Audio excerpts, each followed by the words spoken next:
सुबह की पहली किरणें आनंदपुर के छोटे से गांव पर पड़ रही थी। गांव के चौराहे पर रामू अपनी चाय की टपरी सजाए खड़ा था।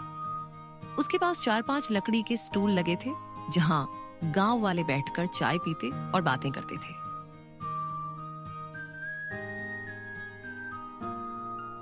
अरे भैया, गर्मा गर्म चाय लो। आज की चाय में खास इलायची डाली है। रामू भैया, आपकी चाय का तो जवाब नहीं। सुबह सुबह आपकी चाय के बिना तो मेरी नींद ही पूरी नहीं होती। सीता जी, आपकी बात सुनकर तो और भी स्वाद बढ़ गया। सामने ही छोटे बच्चों का झुंड स्कूल जाते हुए गुजर रहा था। चाय वाले भैया, एक कप तो देना। स्कूल के बाद पढ़ाई करके आईएएस ऑफिसर बनना है। शाबाश बेटा, पढ़ाई करो, बड़ा आदमी बनो। मैं तुम्हारा चाय वाला बनकर खुश हो जाऊंगा। गांव में सब कुछ शांतिपूर्ण था। खेतों से आ रही मिट्टी की खुशबू, दूर कहीं गायों की घंटी की आवाज और बच्चों की हंसी, सब कुछ खुशी से भरा था। रात के अंधेरे में गांव सो रहा था। चंद्रमा अपनी धुंधली रोशनी के साथ आसमान पर चमक रहा था। रामू अपनी टपरी के पीछे खड़ा था। उसकी आंखों में कुछ छुपा हुआ था।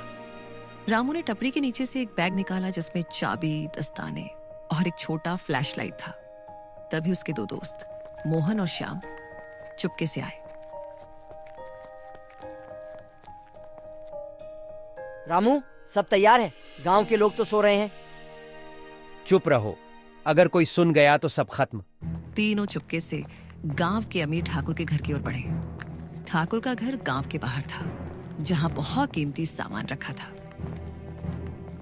यहाँ का खजाना बड़ा है।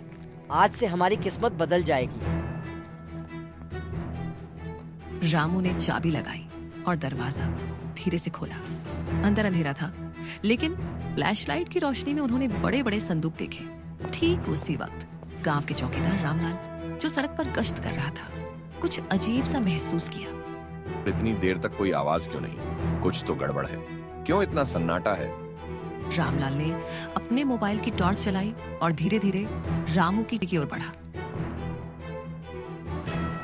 शायद हमें जल्दी निकल जाना चाहिए। तीनों जल्दी से सामान लेकर बाहर निकले, लेकिन तभी रामलाल ने उन्हें पकड़ लिया।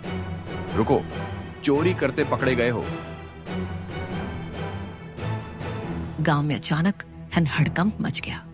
रामू का वह चेहरा जो सबके लिए प्यारा था, अब एक चोर के रूप में सामने आया। जब रामू, मोहन और श्याम को रामलाल ने चोरी करते हुए रंगे हाथों पकड़ लिया, तो पूरा गांव इकट्ठा हो गया। सबके चेहरे पर गुस्सा, हैरानी और दुख था। रामू भैया, तुमने हमारे साथ धोखा किया। जिसे हम सबसे भरोसेमंद समझते थे, वही चोर निकला। रामू चुप था, लेकिन अचानक उसने कुछ कहा जिससे पूरा गांव सन्न रह गया। मैं चोर नहीं हूँ, मैं एक सरकारी गुप्त एजेंट हूँ। मुझे गांव में हो रही असली चोरी और तस्करी के राज का पता लगाना था। क्या मतलब? ये सब नाटक था? हाँ, असली चोर ये दोनों हैं, मोहन और श्याम। इनका नेटवर्क बहुत बड़ा है। मैं पिछले 3 महीने से इनके पीछे था, इसलिए मैंने चाय वाले का भेष अपनाया, ताकि कोई शक न करे। गांव वाले अवाक रह गए। तो तुमने जो विश्वास तोड़ा, वो दरअसल हमें बचाने के लिए था। हाँ, मुझे माफ कीजिए। ये सब योजना का हिस्सा था, और अब सबूत भी मिल गया है। इनके पास से चोरी का सामान और नक्शे मिले हैं। रामलाल ने मोहन और श्याम को पकड़ लिया। पुलिस को बुलाया गया और पूरी तस्करी की जड़ उखाड़ दी गई।